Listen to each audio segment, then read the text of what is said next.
So, most of you know I'm a composer that specializes in music for instruments and electronics. Last night's performance of a fixed media only piece of mine was a bit of an exception. I'm certainly not a philosopher. Definitely not. I'm not a theorist. So I'm in dangerous ground here. And I'm only doing it because Roman wanted to bring his big guns along.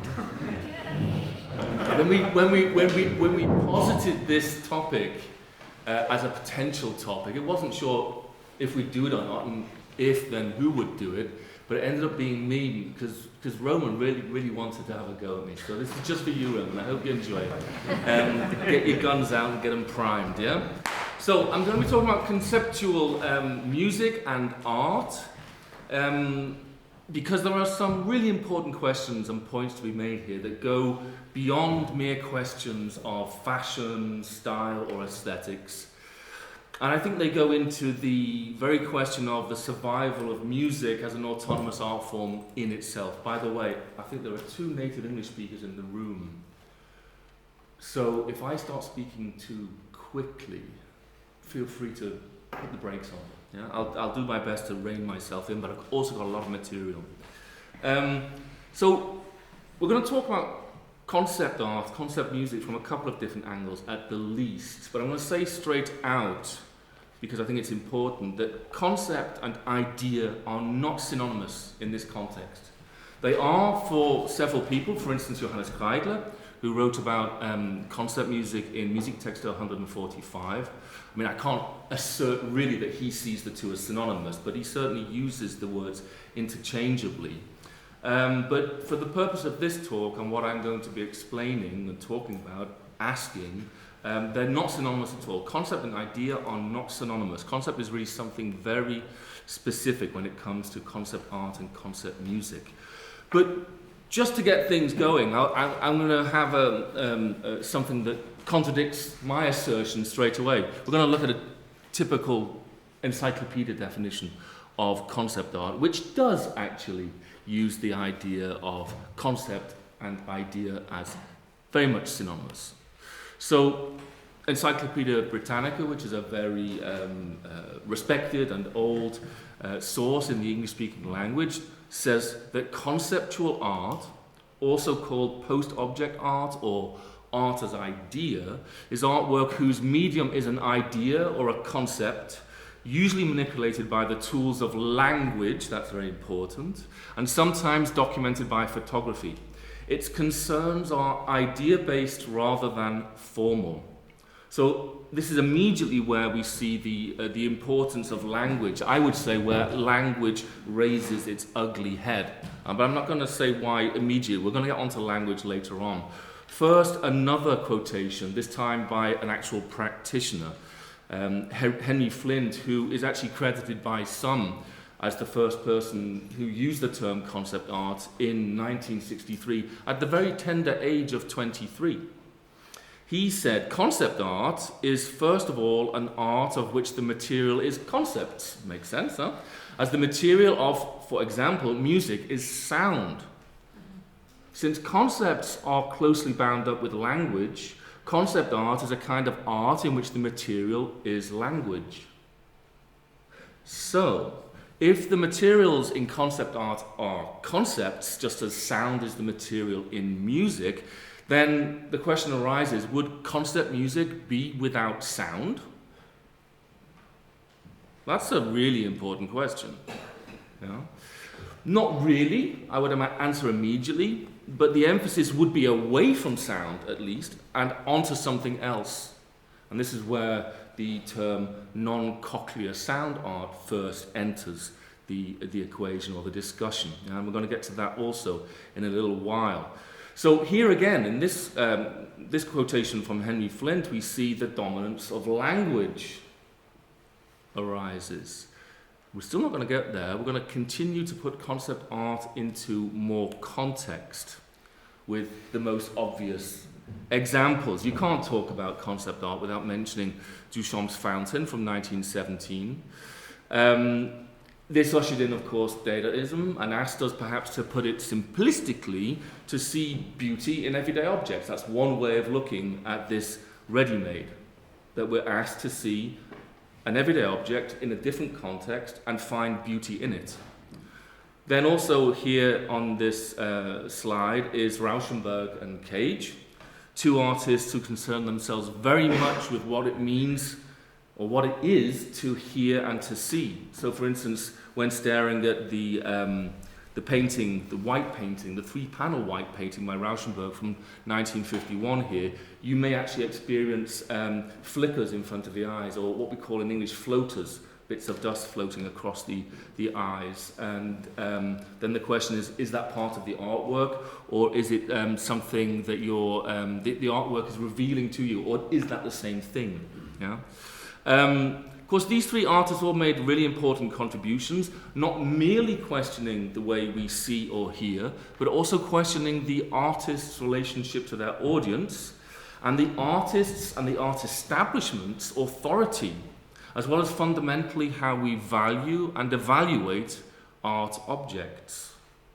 Now this is where we get to non-cochlear art. The author Seth Kim Cohen clearly links Cage and Rauschenberg when he writes that, and this is a quotation, Cage famously linked the inspiration for 4 minutes 33 to seeing Robert Rauschenberg's all-white canvases in 1951.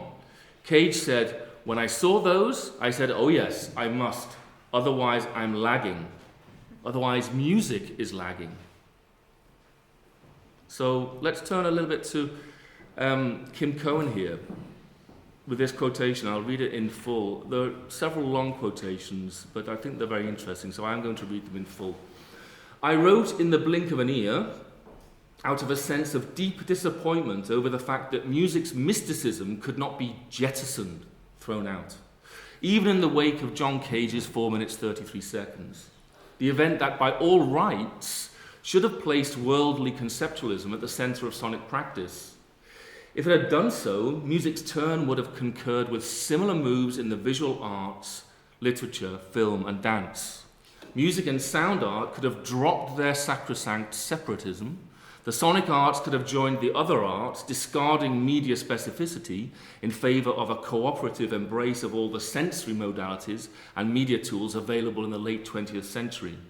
Like the other arts, sound art and music could have come to terms with their codependence on the forces of culture, history, economics, and politics." So some pretty bold statements in there. On the one hand, Kim Cohen merely argues for something that many people value and people have been looking towards and creating, in fact, since the 19th century, at the least, the Wagnerian Gesamtkunstwerk. But on the other hand, he also sets up an antagonism between music and sound art and seems to imply that there's only one right way for music to develop, or sound art to develop, and that's towards conceptualism. Elsewhere, in his keynote to the 2012 Computer Music Conference, he presents this concept of non-cochlear sound art, which is of course named after Duchamp's non-retinal art. So this would be a sound art, or perhaps even a music, if music were to catch up, where the act of hearing is not merely non-essential, but perhaps even quite absent. He also talks of the transposition fantasy, and I'm quoting him again, the transposition fantasy, which is based on the belief that phenomena in one modality of sensory experience can be transposed to another. So he argues convincingly, I feel, against translation or transposition between sensory experiences, but then demands that sound art take the same approach as visual art, which is surely fairly close to a contradiction. It's not a direct contradiction, but it's fairly close, because I think it's fair to ask, why should the tenets of conceptual visual art lead to a non-cochlear sound art, if not to music? He's careful to distinguish between sound art and music. He's never proposing that we undertake a non-cochlear music. It's a non-cochlear sound art, which he's referring to. But he's definitely dissing music in this passage here. Why should we bow to these tenets of conceptual art or non-cochlear sound art, particularly when the social, production, and sensual engagement with these two fields are so fundamentally different? Here's another quotation. Yes, there are a few artists, a few composers who have embraced conceptualism, engaged with issues of politics, economics, gender, history, philosophy, culture, who have interrogated their own practices and presumptions, who have subverted the conventions of sonic aesthetics. These practitioners are trying to be good partners to the world in which they and their music and their works live. They are resisting the musical urge to turn their backs on their better halves. Yet overall, the sonic arts still have a lot of catching up to do. 4 minutes 33 seconds did not do the trick. It is 2012, or it was, 99 years since Duchamp's first ready-made, and still music is lagging. Now, I'm reading that with certain emphases and with a little bit of a wagging finger, because there's a wagging finger in this text, I feel, and I feel I should be able to wag it back. So cochlear composers, most of the composers here, most of the composers in history, or sound artists are now supposed to be bad partners in the world in which they live. And music is the worst half, with conceptual art or conceptual music being the better half. I find this questionable at the very least. If you take out, to quote Kim Cohen, embraced conceptualism, I would say many composers over the last 100 years have engaged with those topics listed, economics, etc. For instance, Reich, Ruzhevsky, Sparlinger. And rather than lagging, I would rather say music is still different. Apart from which, the idea that music needs to catch up is a rather strange point of view in 2021, I would say. It's part of a modernist worldview that always sees the world as developing on a single line of development and always improving. And I thought that in our postmodern times now, that we no longer saw the world this way. I thought that postmodernity is incredulous towards meta-narratives, to quote the famous statement by Lyotard. So I find it strange somehow that there's a way in which we're supposed to develop, supposed to make music, supposed to make sound art, as if there's really only one way. But let's return now to the talk of the title of this talk and to Harry Lehman. So, perceptual or conceptual? When I was preparing this talk, I discovered a video by Harry Lehman, a speech he gave about conceptual music, and I was struck that he also saw percept and concept as the two most important aspects of conceptual art. Lehman highlights the importance in conceptual art of the isomorphism of concept and percept. And we're going to talk about that a little bit more, because I don't think it's immediately clear what it necessarily means. But this isomorphism of concept and percept can be seen by Lehman, I think, as one possible test of whether an artwork is conceptual or not. And that's what we're going to get to. But whereas he underlines the importance of their symbiosis, in this talk I'm actually opposing the two. I'm saying perceptual or conceptual. Yeah? And I'm saying that concept can in fact be emphasized at the expense of percept. So let's proceed with the actual quotation which led to my topic title here. A quotation of a passage by Dennis Smalley from 1986. He said, "The heritage of 20th century formalism and the continuing propensity of composers to seek support in non-musical models have produced the undesirable side effect of stressing concept at the expense of percept." Now, when I read this, I understand percept to be sort of perceptual units and perceived structures unfolding over time that are beyond language. They're beyond any one emotion, but quite capable of producing perhaps several or none, if that's important at all, that may be apprehended on several levels of complexity, perhaps simultaneously, and via a network of references depending on musical experience, and which connect to similar structures created by other composers working around you, reaching an audience of any size and hopefully enriching their lives. That's what I understand here from this statement. There's a related quotation by Brezhnev, which would be definitely pushed into the area of a more conservative approach to making music, but it's nevertheless interesting. The proof of the pudding in music is always in how it sounds. No abstract idea should be permitted to occlude, that's hide, the intended acoustical character of a composition. Sound is the final trump card. Trump little t. So to be a little provocative here, forgive me, having a couple of naked people crawling over the stage into the audience and writing perhaps in your program notes about the symbolic relationship this has to soldiers at war and the use of brutalist electronics, this doesn't make up for bad computer music emanating out of the speakers while they crawl across the stage. And by the way, this is a little bit about electronic music now while we're there. I find that there's nowhere else where we can be more successful in reducing music to its purely sonic aspect than in electronic music, or at least acousmatic music, electroacoustic music, tape music, the kind of thing we all experienced last night, which I found to be an extremely life-affirming, very rich experience, completely unrelated to any concept or any form of language. That's how I perceived it. The composers might have a different view. That's how I perceived the pieces I heard last night, yesterday, and today. And this is why I continue to love music. After these objections, from me, let's return to the concept of art, concept art, and the supporter, Harry Lehman, and this concept of isomorphism, which is very important in his discussion. This picture we see here is the perfect example for Lehman's idea of concept art. The emphasis is on isomorphism because you read black square and you see a black square. And Harry Lehman makes this very explicit in this statement. The perception of the artwork allows the recipient to recognize the concept on which the work is based. There's a similar statement in his book, Die Digitale Revolution. Music concepts are the extra musical elements that blow up the idea of absolute music from the inside. So very clearly in concept music, when we see it in this light, sound serves concept. And the concept is expressed, or is in fact, language.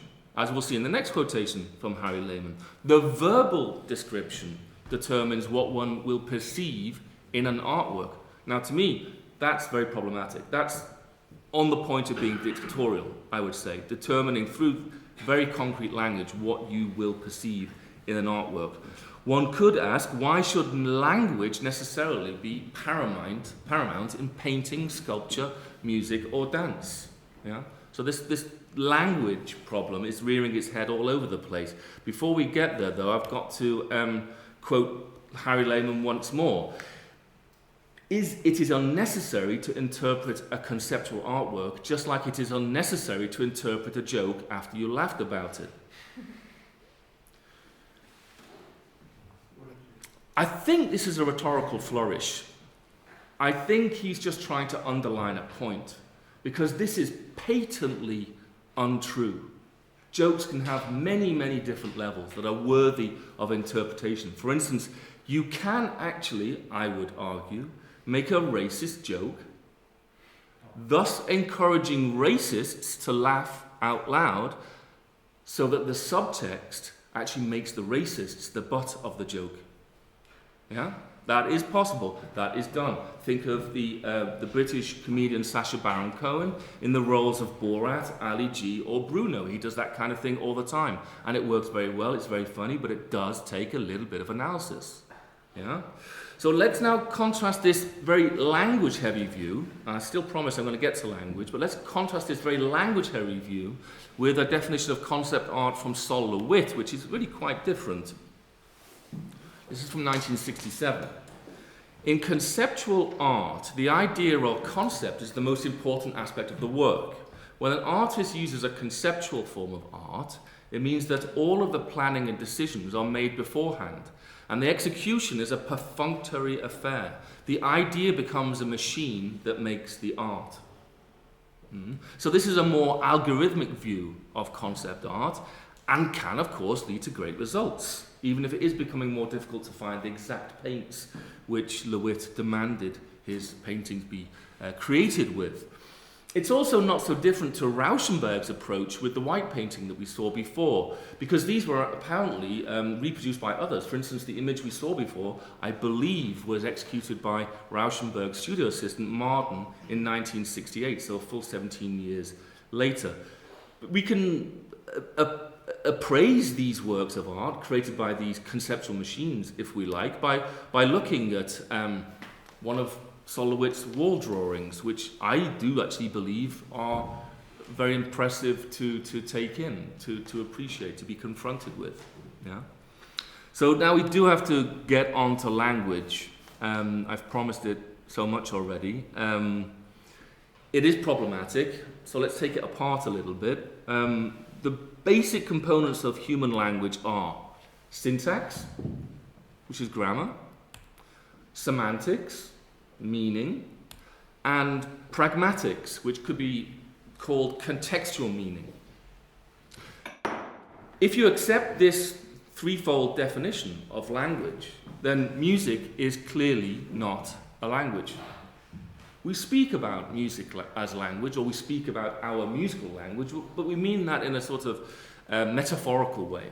When you think about it more strictly, I think it's very clear that music is not a language. I cannot, in music, tell you to get out of the room. It's not possible. We can agree on signals, like a fire alarm, which would make us leave the room, but they're preordained to have a certain meaning, which everyone understands. That doesn't make music a language. And pragmatics is the problem, this contextual meaning. Because if I use the three English words break it down as a command, this is semantically consistent in all contexts, but its meaning depends on the context in which it's expressed. It could mean dismantle, take apart, it could mean explain, it could even mean dance. So the context is important. And when you go that far, then you see that it's really impossible to really see music as a language comparable to the language I'm communicating in right now, at least. But this doesn't mean that music doesn't communicate. You don't need language to communicate. Anyone who's been around a baby for any length of time knows that's true. Babies communicate really, really well before they can speak. They let you know exactly what they want. So you don't need language to communicate. Yeah? I would say we shouldn't really get so hung up on or dominated by language when it comes to making music, sound art, or anything. Language is not required for thought, and it is not the primary intellectual urge or tool, as we're going to see in this quotation now, from the psychiatrist and former Oxford literary scholar, and also the author of The Master and His Emissary. It's long, it's the longest, but it's really, really worth getting your teeth into this. I find this to be extremely enlightening. So, Einstein wrote that the words or the language, as they are written or spoken, do not seem to play any role in the mechanism of my thought. That's a quotation from Einstein. Similar points were made by Gauss and Helmholtz. Mathematical thinking, which is principally right hemisphere mediated, takes place in 3 dimensions. Rudolf Arnheim wrote in Visual Thinking in 1969, "What we need to acknowledge is that perceptual and pictorial shapes are not only translations of thought products, but the very flesh and blood of thinking itself." Pictorial shapes, not words. But the point is this: the fact that we are more aware of those times when we do think explicitly to ourselves in words, and now conceive of all thought as taking place in words, should not deceive us into believing that language is necessary for thought. It could even be an impediment to it. Most forms of imagination, for example, or of innovation, intuitive problem solving, spiritual thinking, or artistic creativity require us to transcend language, at least language in the accepted sense of a referential code. Most thinking, like most communication, goes on without language. What is more, in evolutionary terms, thought, including concept formation, clearly predates language. Yeah? Strong statements. Okay, but there's nothing new here, I would say.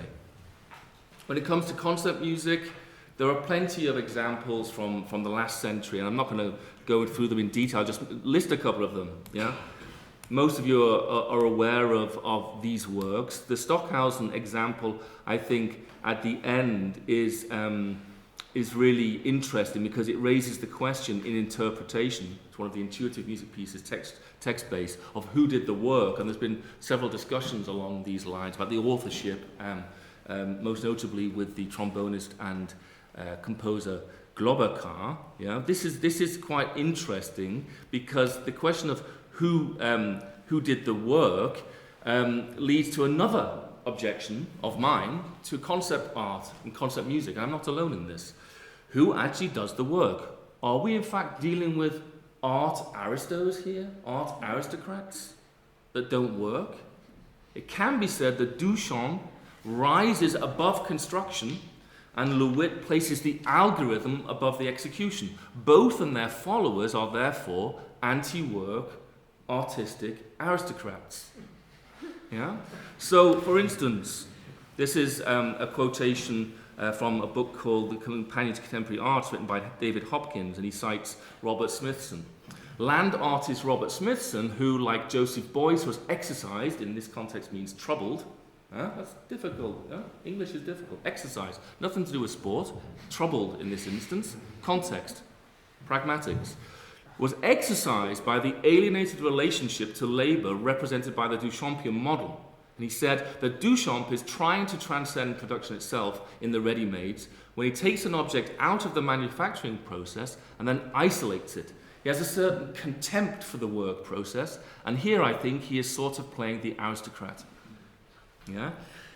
So this is actually also something I've experienced on a regular basis, not at the Folkwang, but on a regular basis elsewhere amongst instrumental composers when they deal with electronics perhaps for the first time and they get assistance, because there are people that do that kind of thing. Yeah. The composer themselves doesn't have to do it, and I always think that's such a great shame, because by learning the system, the tool you're working with, you gain a lot of insight into the kinds of structures that can be created with them. It's not just a matter of saying, please do this, please do that for me. You don't actually know, unless you investigate what's possible, what you should do with the tool in front of you. Yeah? This reminds me of a joke, courtesy of Karen, actually. The Queen's recipe for marmalade. Tell the butler to tell the cook to make some marmalade. So, now some current digital concept music. And here's where I hope the internet and this computer is my friend. Yeah? It's in the digital realm that Lehman believes that concept music can really thrive. And in electronic music, we have the potential to completely disengage from ritual, from expectation, from concept, and truly perceive sound. I'll just play a little piece by Trond Reinholdsen from Norway, born in 1972. His video Die Geburt des Künstlers aus dem Geiste der Musik, which is a play on Nietzsche, of course, but I'm just going to play it now, if it works. Are you actually, you're on Wi-Fi, weren't you? It should be, yeah? Let's see if it wants to behave. No? Maybe. Huh? Oh yeah, good. Ah, interesting.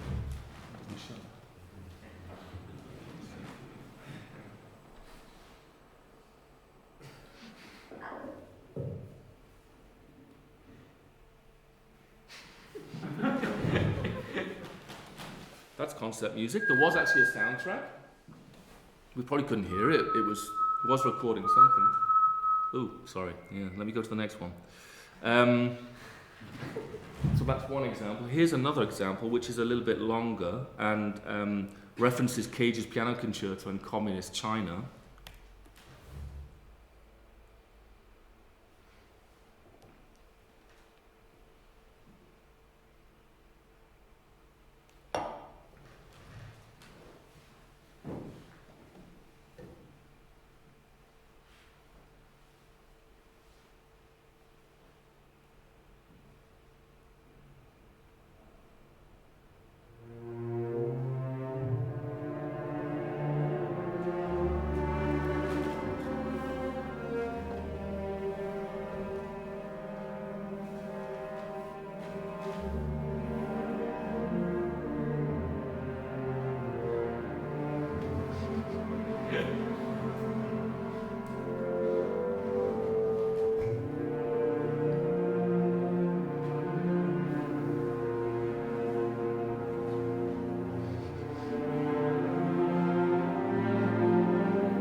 So on it goes.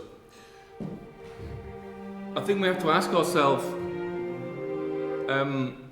in this kind of context then, is concept music the next big thing, the thing of now, the only thing worth composing? Do we all have to follow the leader? To listen to some people, you might think so, that you're a loser if you don't make concept music. And this, of course, reminds us of Boulez with his statements like, blow up the opera houses, or any musician who has not experienced the necessity of the 12-tone system is useless. You know? I actually prefer Franz Marc here. There can be no one program nor any unilateral direction in art. But should we be against concept music per se? Of course not. Of course not. Shouldn't be against any form of art. There should be ultimate freedom.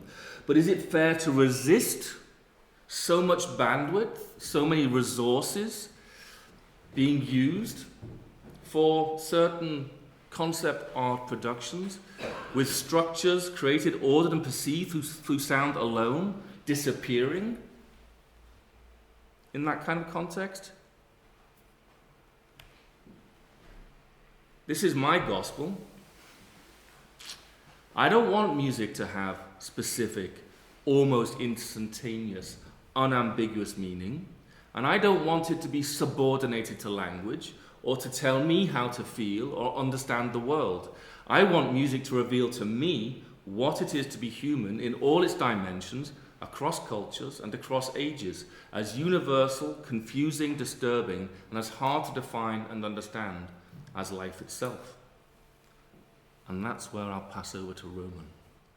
I'm done.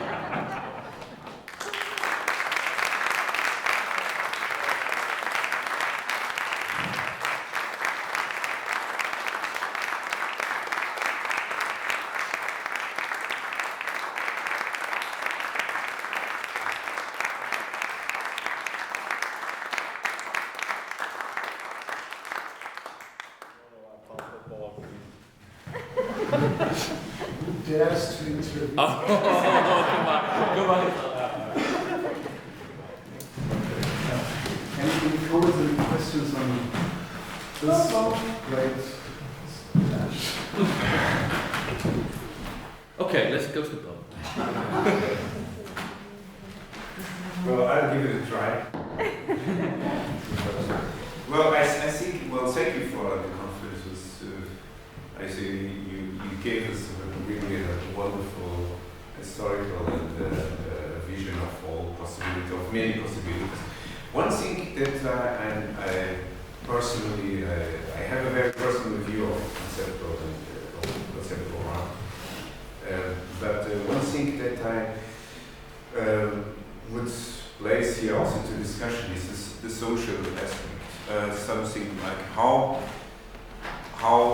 connects us, let's just stay in music, how connects music with other, let's say, fields of thinking, not only persons. And I think there is one aspect that the conceptual art has, which I personally admire, is that, and let's put it this way, I admire, I love it, and I hate it at the same time. The same sentence is that you can explain to someone not cultivated in music, you can explain what it is about. At least one sentence. In one sentence you can Absolutely. say, this is, let's say, about this aspect. Absolutely. And this is one thing that I believe that makes the communication between different fields of thinking very easy, because usually is music not very easy to explain. Yeah. But at the same time, this is what I hate in conceptual music, because you can reduce the music to this aspect. Yeah. And this makes like hearing redundant. Yes. So, and this is also my critique. Yeah. Well, I'm Yeah. sorry. Maybe you want No, to I think that's a statement. I go along with that wholeheartedly. It's the reason I have such a big problem with a lot of concept art is, I actually refer to it very often as 10-second art, because it not only took 10 seconds for the artist to produce it, it takes 10 seconds to understand it. and then move on. And that's not true of all concept art, but it's very often my feeling when I'm presented with it. I know that's highly contentious and a bit nasty of me to say, but that's how I feel very often when I'm confronted with some of these works of art. So, I mean, I don't want, I mean, we all write program notes, yeah? So you have to explain your work a little bit, and of course it frames the work for some listeners, and it helps, that's all great, that's using language, but ultimately you want people to really, I would say, to put those things aside and just experience the music, and go through the experience of parsing certain structures that have nothing to do with language, to actually exist, to think, to cognize on a level where language plays no role. I think that's the really beautiful thing about music, and I never want to see it go. And that I do find is different, sorry Hans, I see you there, that is different, I'll make this point, to say an objection to atonality. Because of course I'm sitting here at the age of 53 and with this professor title in front of my name and this function here, and so people can point their finger and say, yet another dusty old professor resisting change. You know, I'm aware that's actually a fair criticism perhaps. Perhaps I will regret giving this talk in 3 weeks, who knows, yeah? But where was I going with that? The thing about the objection to atonality was very, very, very different, because at least it was an objection to something that was sounding. It was an objection to sounding structures. Whereas the objection I presented to concept music is that sound no longer plays the most important role. So we're losing sound. I find that personally very problematic. Okay, can you agree that a piece of conceptual music is still an expression? And if so, deciphering what that expression is might need many rounds, like with also music containing sounds. Might need what? Many rounds, many re-listenings, many re-approaches, etc. Yeah. So where is then for you the real cut between what conceptual music is and what not conceptual music is? So I guess, and that's just my takeaway from today, is probably a work is, after a couple of re-listenings, does not reveal itself as an expression, and I need to read about it and only through the description learn what the artist meant, and then the piece reveals it as something. Yeah. Are you? I agree with that. Okay. Yeah, I agree also that conceptual music can be an expression, of course. In fact, my biggest objection is it's too much of an expression of something very concrete. But otherwise, I agree with that very much. Personally, I want to, and this is perfectly possible with conceptual art and conceptual music as well, I want to be presented with something that's complex. I want to be able to form different networks in the structures on each time I apprehend that musical work or artistic work. I want it to be rich enough to warrant and to reward repeated interactions with it. And when my problem then really arises when the thing is really 10-second part, I get it immediately, and I have the feeling, maybe because I'm too stupid, that there's nothing else in there. Okay, so I don't remember the title. What is this Audiovisual piece, which is the chromatic scale on the piano? The chromatic scale? Yeah, it just goes from the high to the low, I'm not one sure. chromatic key. Oh yeah, I'm not sure I've heard that one actually. And then Anyone the know? sound. So is that a piece of concept art or not? Or just imagine right now, you start at the highest note of the piano, you go 88 keys down to the lowest note. No dynamics, no rhythm, just one note after the other. Is that a piece of concept art?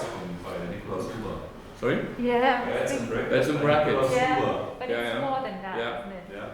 I mean, that. Yeah, but there's an awful lot more in that piece than what Hans is proposing, huh? I mean, would I say that was a conceptual piece of art? Not the way you describe it, no. That's just an idea, and I'd say it's probably a very bad idea for a piece of music, very boring. It's just an idea, and this is why I said at the very beginning that for me, concept and idea are not synonymous. And so when people speak about, I've got an idea for a piece, my concept is the following, it's like, well, yeah, in that instance you can use these words interchangeably, but you're not talking about concept art necessarily. You mean as a meta level of communication? Yeah. Otherwise it's not concept. Yeah. I don't know. You're in control of the people. I don't do this now. But they all want to go now. From the start worker. Okay. One observation is that, of course, when you have a piece of concept music, you can more easily communicate about it. You talked about the program notes, etc. And we have seen, for example, Stockhausen always talking about the concept, even knowing that his music was much more than the concept only. He simplified. He condensed his music towards a concept because that's the thing easy to communicate about.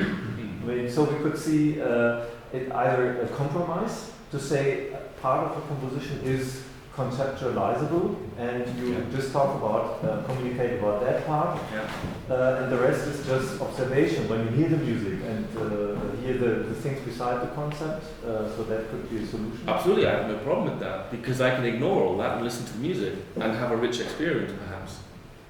It's when we get to the point of non-cochlear sound art, for instance, leaving music aside for the moment, where actually what you hear is not the most important thing. That's when I start to have problems. Well.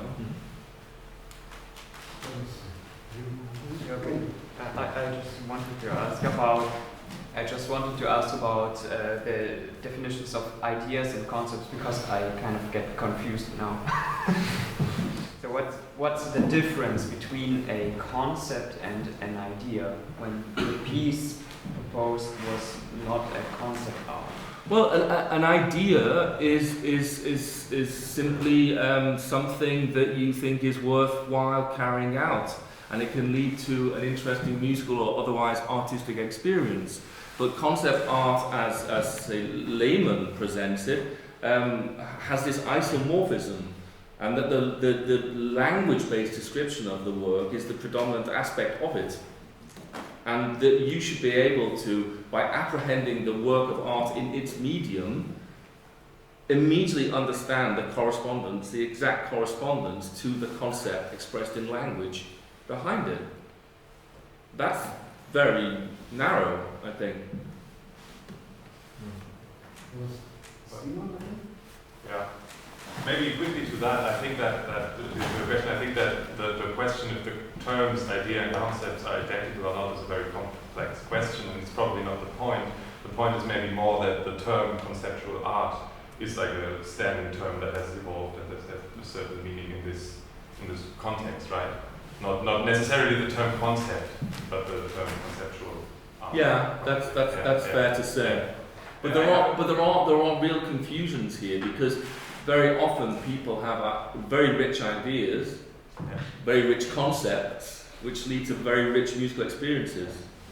And I don't have a single problem with that. I just want to experience music. Yeah.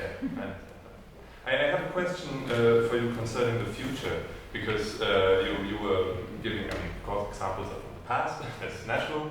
And I think that when a certain form of art probably emerges, that oftentimes people would first of all try out things probably in a very radical form, and then maybe these, once the radical things are tried out, then other ideas come up. And do you see a space for perceptual and conceptual art to kind of come together in any way for you personally, or do you think that they are like natural contradictions, or do you think that there's a way to bring those? Well, that's the way I presented it here, yeah. And that's certainly the way that it was presented in the quotation from Dennis Smalley. Yeah, concept at the expense of percept. Yeah. You don't see any potential in the future that this might change, that ideas may come up. Yeah, why not? But if we do look over to the visual arts, maybe I'll leave it uncommented, but I used to teach at art college, where there were sculptors and painters and everything else, and I would say the majority of the professors teaching in that field laughed at the idea of painting.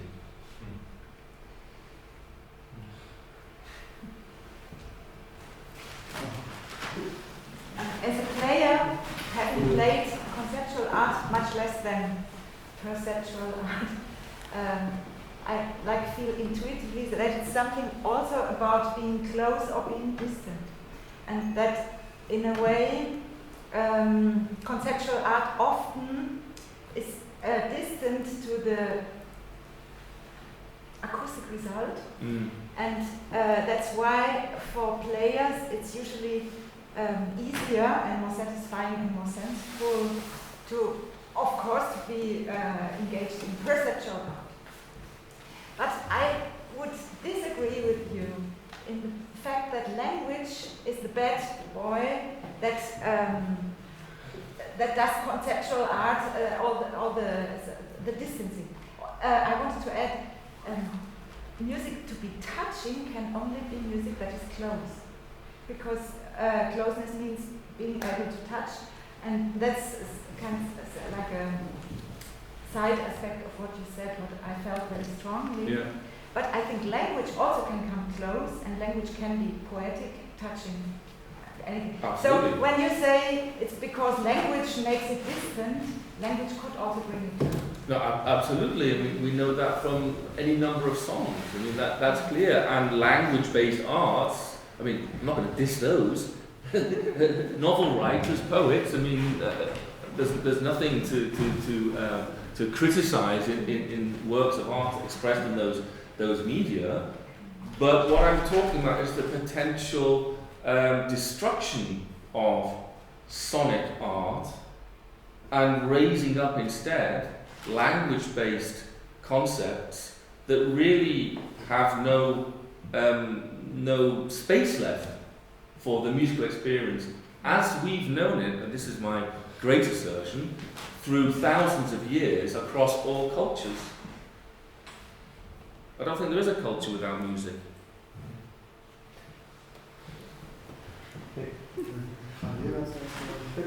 It's more observation than, I mean, you made a very philosophical way to put your point about where you stay here. That's kind of it.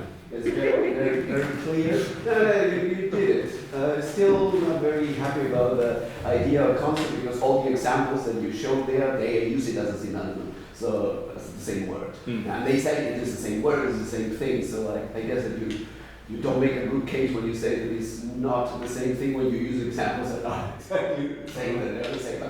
Apart from that, I was a bit disappointed, because at the end, the perceptual part, which is the second part of the title, has very little room in your speech and your way of thinking and putting all the ideas together. For example, your thing with the language, and then I'll come back to what was said before.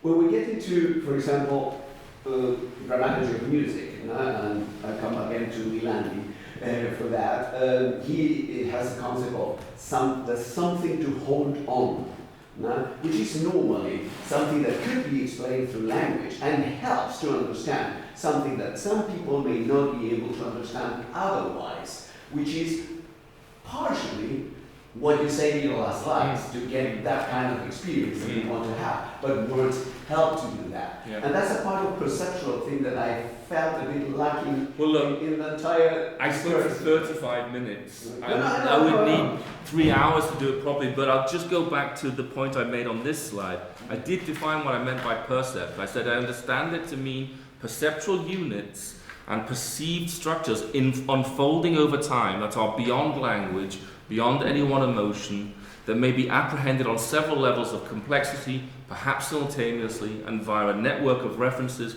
depending on musical experience, and which connect to similar structures created by other composers working around you, reaching an audience of any size, and hopefully enriching their lives. I did my best in the time I had to really define that. I know my observation is a bit at the unbalance in the end. I apologize. The other one. So that was my point there. I apologize.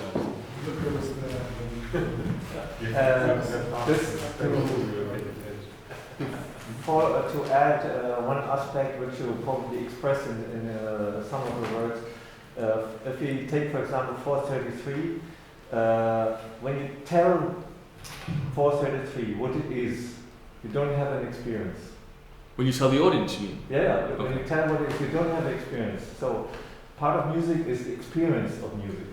And this cannot be replaced by language. The second thing is, why is it so different, for example, feeling of time? You can describe, experience this for 10 minutes, but this description is not the experience of sitting there 10 minutes and experiencing this. No. So there's a difference between the description of an experience and the experience itself. And language can only give you the description, but not the experience. Absolutely. No. Absolutely. Except in, say, poetry or in novels, where the experience really is brought over to you by language. And I could have, if I'd have had more time, I would have gone into these older examples of, and for all the ones I listed by Cage and Ligeti and stuff, are examples of conceptual art that I think are very good actually. And the Cage 4:33 is a particularly good example because it's still about sound. Yeah, and there's one aspect which is, I think, very important. When you speak, it's the cognitive area of the brain, which is deciphering the language. When you listen, it's the cognitive area is involved as well, but it's as well the listening part, which is much closer to the emotional center, as you know. Yeah. So the evaluation of the information is a completely different part. Yeah. So what you're actually saying then is, if you rely upon language, you restrict the brain activity in the other parts that are to do with the actual concept. Yeah. Okay. Yeah. Absolutely. Thank you very much. Really enjoyed the lecture. My question is, I mean, this is obviously a strong current, the conceptual music thing, and I mean, there was a point, looking back to the 17th century, where there was no question about this. I mean, the fuga, if you will, there's a strong concept in making it, and still people did not feel the need to discuss the fugue. Did you say? The fugue, yeah. So, I mean, my question is basically, who started the whole thing and why? I mean, which is to say, like, Duchamp. Do you have any theory or idea as to what need gave birth to this idea? Like what? I mean, the people don't do it for fun. The people don't do it, for an evil plot to destroy this. I'm really not an expert on the society of where was it, Zurich in 1917. Sorry. Yeah, I'm not. I don't know the social situation which actually led to that. It's hard to say, and perhaps we can merely interpret what might have led to it. But what arose out of it is certainly something very wonderful, which is an opening up of the definition of art, the experience of art, and a sort of opening up to all kinds of people making art and making perhaps statements through art, which can also be quite useful. Yeah, I don't know what the initial impetus was by Duchamp. It wasn't that he couldn't paint or make art in a different way.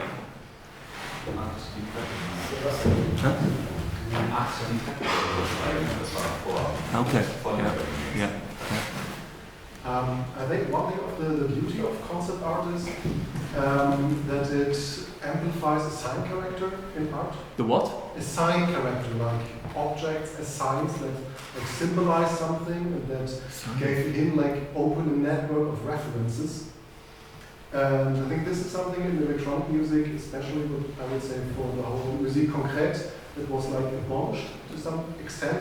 It was what? Abolished. Only want the pure morphology of sound, and I think this is the beauty of concept art, that it takes a little bit of all these music sides back into the music. And maybe if you just throw enough sides at the audience, they just grab whatever they want.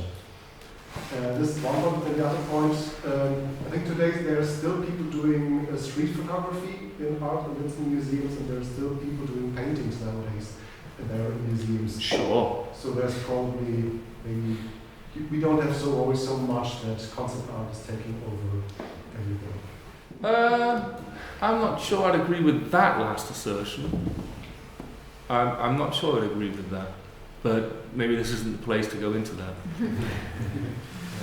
So what is essential for me when composing is that I'm learning something while working with the material. I'm learning something I didn't expect before, or I'm learning something which working with proportions with the material, whereas conceptual art is telling me something the artist, the composer knows before, and that's to me not so interesting. I like to tell something I don't know, or I like to experience, which Lucas said before. I like to experience something, and I like to learn myself and to tell something I don't know, the art, whereas the conceptual art just tells us something he knows and which can be nailed.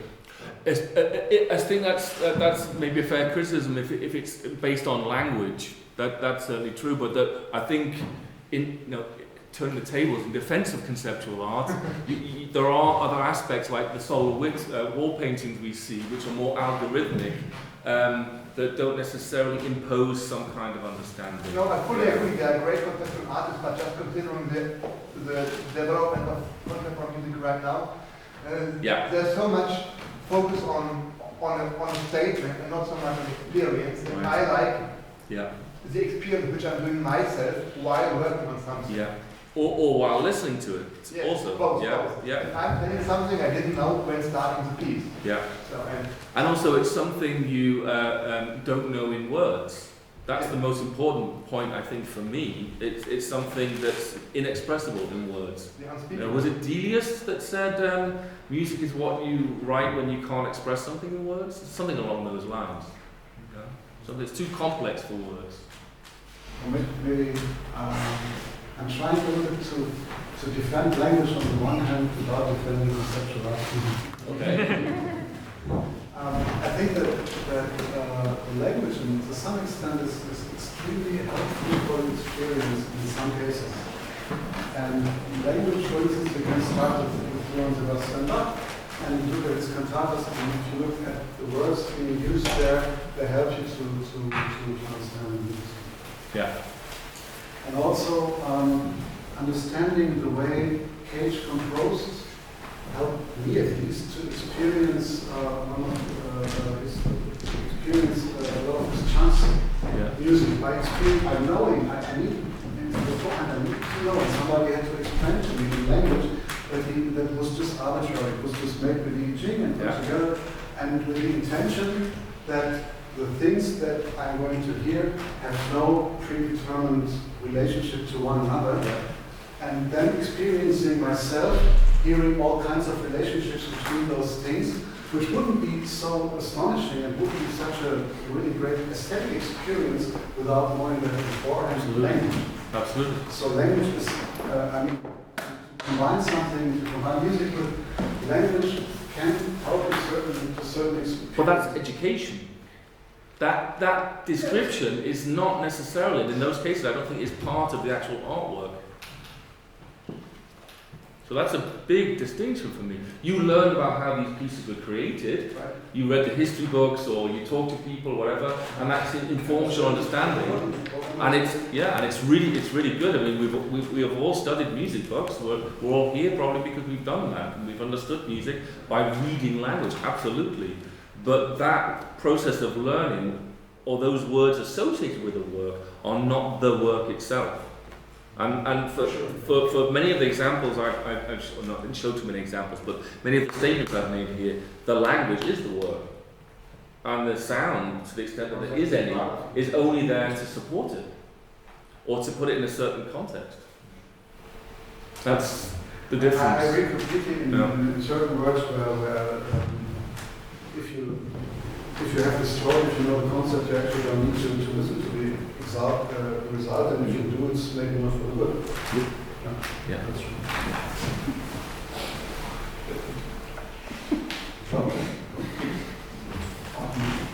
Maybe just I'm not quite sure if I got you right, maybe on 2 points. Would you say even the examples you would sympathize with, for those also this expense at the expense of percept is a valid point? Would you make to be honest with you, with a couple of them, yes. I'd say the actual musical experience of the Ligeti example with the 100 metronomes, it's not such a rich experience for me. Okay. But Steve Reich's clapping music, which can be seen as a concept piece or a process piece, that can be a very rich musical experience, as can drumming or any of the phase-based pieces. Also, I mean, as you said, the intuitive music thing is of course a pretty shaky thing in that respect. It is, but I think you can have great experiences listening to those. The most important problem there for me is the question of authorship, who actually is the composer. Yeah, but this expense argument doesn't quite work for me on that. And on the other hand, I would say, and on the other hand, I mean, I hope, or I was a little bit puzzled by your language argument. Yeah. Because your view on language could be questioned. Certainly. And I hope it was only for the sake of the argument that you excluded phonology and phonetics from language. Yes. Okay. It was. Wow. Yeah. But the basic point is something I think you could probably accept, huh? That music isn't language. Yeah, hopefully. Yeah. Even though we speak about that all the time. Yeah. Okay. But you were also but maybe this is going too far. The interplay of cognition and language and whatever. I mean, it could be disputable where you would set the border. Absolutely, and it would be different for every single person. I think that's true. But bear in mind that the examples I gave of what might call the 20th century masters were sort of my hints at examples of good conceptual music. So where the percept can actually be, or the perceptual process can be a rich one, and it's found in the sounding artwork. Mm-hmm. You mean then when the sound reveals the concept without... I don't need the concept. I haven't got the metronome piece reveals itself maybe not only listening but also watching it, but experiencing it somehow. Yeah. And nobody needs to write a word for it. That's right, absolutely. But the concept in that instance is, for me, I don't know about for anyone else, it's utterly uninteresting. It's the musical experience I have that's interesting. But on the other hand, you don't have the concept, you don't have the result. No, exactly. Yeah. I have another question coming back to what Florian was saying. You have two words by Lucier. Yeah. And I can understand the first one, which uses language actually to put I'm sitting in the room. that actually goes 45 minutes long. Yeah. But I was surprised to see music for sort of performance in the same category, because there is a concept there, but it's much more than a concept there. No? Okay. And I happen to have the typing machine original of Lucia, everything what he needs there, and it's much more than a concept, it's a real plan, more than a concept of how to do that. He includes the usage of tape machines and cassettes to repeat sounds and all that kind of things that are added to the weight grades and all kind of things. But I was surprised these works are completely different. And one seems to have an algorithmic concept that goes straight forward. The other one is very free. Both have a perceptual direction that I understand why the favorites. But I was surprised that you put these two that are very contrasting. To me, they're examples of something that's described in words and something that has not necessarily any concrete, fixed in advance sonic result, but which in both cases can lead to rich musical experiences. That's why I put them there. The other pieces were also very, very different. They were all fairly contrasting, I think. Look good. One remark. Again? I think I see your angry face. One short remark coming from a museum where we did this sound art exhibition a couple of years ago. I think there is an appropriate place for this kind of conceptual music, where it works quite well, because if you are in an exhibition with 100, 200, 300 works being exposed, it makes sense to understand the work, to communicate with the concept, and if you understood it, go to the next one. Yeah, and you could probably have a rich artistic experience in the process. But would it be a rich musical experience? If you've got so many works to actually apprehend in that afternoon that you have, you can only spend a matter of seconds on each work. How much can unfold in a matter of seconds? I don't want to defend, I completely agree, but I want to say there is a certain place where this concept is quite adequate. And there are other places, like I would say in the concept space, where this concept is probably not as adequate. Yeah, I can see your point, but you know, I would worry about short attention spans and finding the time to actually put on worthwhile pieces of music which take time and are to engage with and are difficult to engage with.